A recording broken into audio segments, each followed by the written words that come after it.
first recording went absolutely dreadful. So just gonna have to retake it, and that's it. Love Island starts in 40 something minutes, and we're gonna get this recorded by then. Yeah. So, my bad, I didn't do a proper little intro. Hi guys, welcome back to the Wisdom Wave podcast. We should be excited. We're back and better than ever. Welcome back to the Wisdom Wave podcast. I'm Rebecca, and I'm trying to get you on your frequency of focus. And today we're going to be talking about imposter syndrome and like the mindset of imposter syndrome and how to overcome that, or at least how I've like tried to overcome that. So it's going to be a bit of a story time, not really story time, just me kind of telling you about my experiences of imposter syndrome and like how to overcome it, how I think about it, and like how I try and overcome it. And yeah. So, basically, imposter syndrome is kind of like the feeling of like not. It's what it sounds like, mate. It's just like you don't feel like you're supposed to be where you are. Like you think within yourself, I'm just playing a part. I'm just kind of like, I'm not actually meant to be here. I'm just pretending. You know what I mean? I'm just putting on a facade. I can't actually do this. I'm just pretending like I can do this. And yeah, in my experience, well, I go to a very I go I go to a very, what's the word? Competitive. My English is astounding today. Competitive school. So I feel like that's contributed a lot to like my feeling of like sort of imposter syndrome or whatever. Because obviously if you're in an environment surrounded by people who are like really, really, really smart, you're not gonna feel really, really smart if you're not like the smartest of the smartest. Like, even if I get a good grade, I don't feel smart because I know there's someone who got full marks on that test in that classroom. And I'm just like, if I had the same resources as she did, how did she get full marks and I didn't? So I feel like after GCSEs, like after year 11, um, I kind of like burnt out. So I was already just kind of like, can't be asked. Got to year 12, everyone around me is like flipping Megamind for some reason. And I'm just like, can't be asked. Because I think when you're sort of in an environment where everyone's like the smartest of the smartest, just by being there, I just kind of just assumed I must be kind of smart if I can get in here, so I'm fine. That is not the case because in like October of year 12, we had like a self exams. Bear in mind, mind you, I did kind of well considering it was like 4 weeks into year 12. I did quite well, but the problem was because I still had that can't be asked mindset and I was able to do well. I was like, do you know what? I must be fine. I must be chilling. I think the test, in hindsight, those tests were just easy. But the problem was they gave us like predicted grades after those tests. Why they gave us predicted grades along with those tests, I don't know. But anyways, my predicted grades were all A's, and I was just like, do you know what? I'm that guy. I put in like 50% effort. You predict me A's. Calm. So I was just like, do you know what? I can do this. But then by like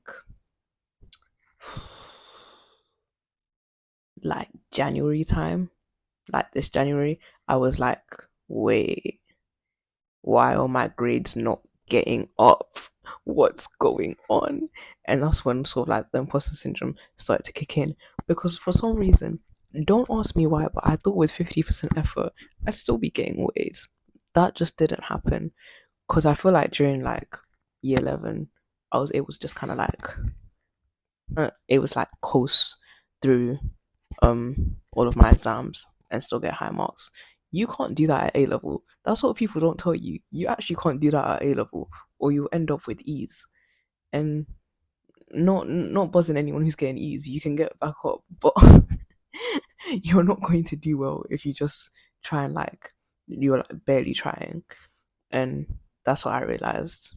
I realized that a bit too late into the year, granted, but that's what I realized. So, because you can't really get, I mean, I don't know what I thought was going to happen because I couldn't get from point A of getting this grade to point C of getting a top grade. I needed to get to like point B. Do you know what I mean? Like it's a gradual like upwards progression. But for some reason I thought by the time it hit May, I'd be getting A's and everything. I mean, I've tried my best. I'll see how AS exams go. I think the imposter syndrome kind of stemmed from being surrounded by a bunch of megaminds. And do you know what? If I'm surrounded by people who are smart, what's the point in trying?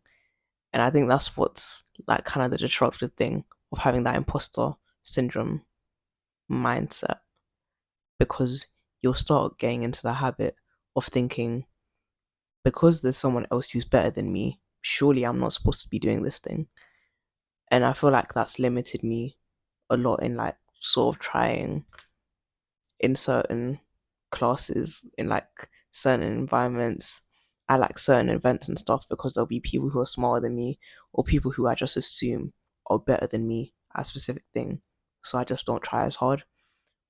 But the fact that I'm in an environment where I get the opportunity to learn alongside people who are that like intelligent shows that I'm that like I'm capable. Do you know what I mean?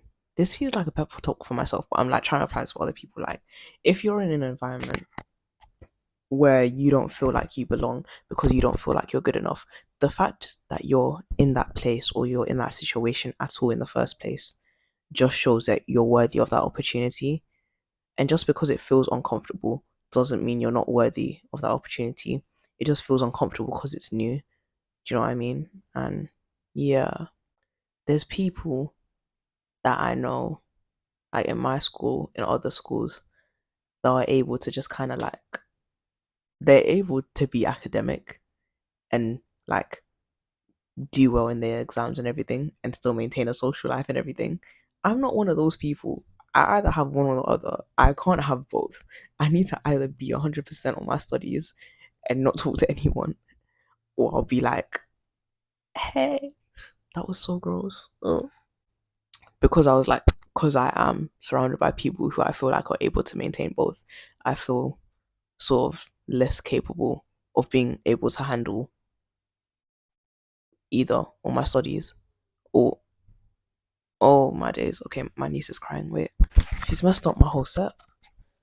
Excuse me. Hello. Um, we have a visitor. But anyways, so back to what I was saying. You're distracting. Hi. So yeah, because I was like sort of, her snacks are now everywhere. Because I was kind of like surrounded by people who were able to like be academically strong and be like socially active. Yeah, they were able to have like a social life. I felt like I'm not like at the same level of these people. I'm not at the same level of these people that are around me. Do you know what I mean? I feel like I'm an imposter. I feel like I'm not supposed to be here. Do you know what I mean? But I think, bye Malaya. Bye. I think that sort of stems from just like feeling like you don't have as much reassurance in your position within that environment. Because I didn't feel like I was sort of getting any indication from anyone that I was like, oh, you're supposed to be here. Like, you're supposed to be in this environment. You know what I mean? So, yeah, I don't know if that made any sense. Sorry, I got very distracted by a little impromptu guest. But yeah, how to get over imposter syndrome? I think the main thing about imposter syndrome is like, it's really just you. You know what I mean? It's an individual sort of thing. It's an internal sort of pressure. It's not coming from anywhere else. You think you're not good enough for that opportunity or like that environment. It's not anyone else telling that to you.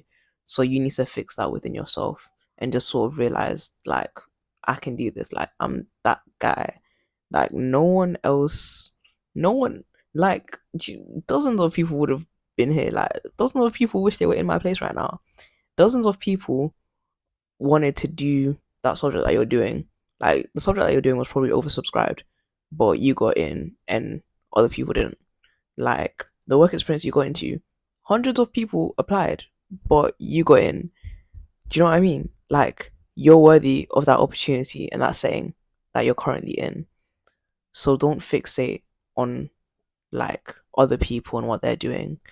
Focus more on what you can do and what you can get from being within that space. And yeah. Um and I think I've learned like the more time you spend fixating on how you're not supposed to be in a place or how undeserving you are of something, it's just time wasted of when you could have been enjoying that experience. And yeah, you're that girl, you're that guy. Yeah, you're that.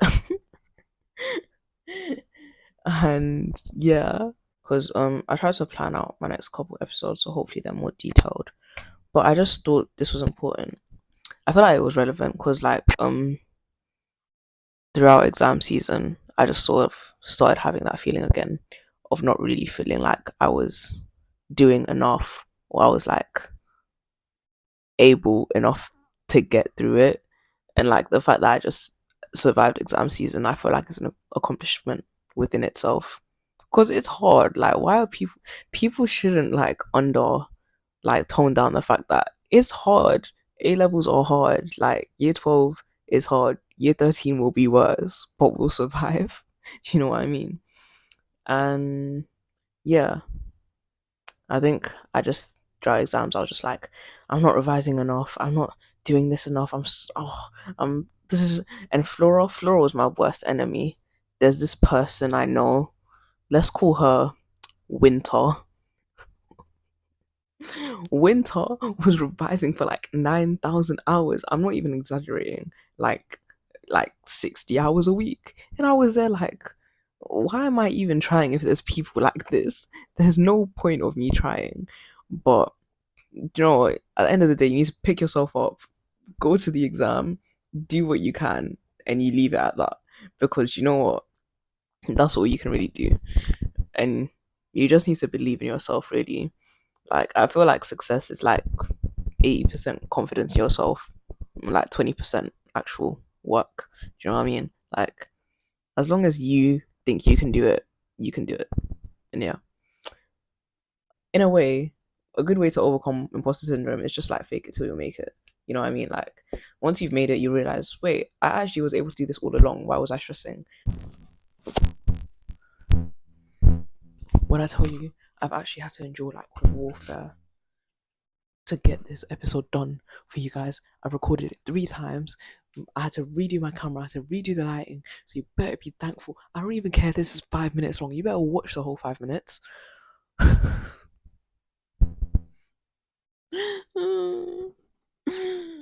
I'm just a girl. Anyways, I hope you like today's the mic even ran out of battery. My iPad just randomly turned off.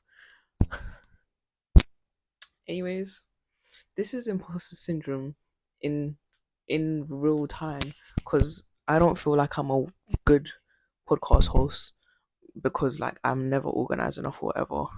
But the fact that people come up to me and they're like, Rebecca, when's the next episode? Or like the people that genuinely actually like watch the episodes, that's what reduces my imposter syndrome. It makes me feel very like confident in my ability. So thank you. But what was I saying? Yeah. Thanks for watching today's chaotic episode. Thanks for watching today's podcast episode. I hope you liked it. Um Remember to like, comment, subscribe, follow us on TikTok, Instagram, Spotify, all of that. And yeah, I'll see you next time when I'm a bit more stable. So bye.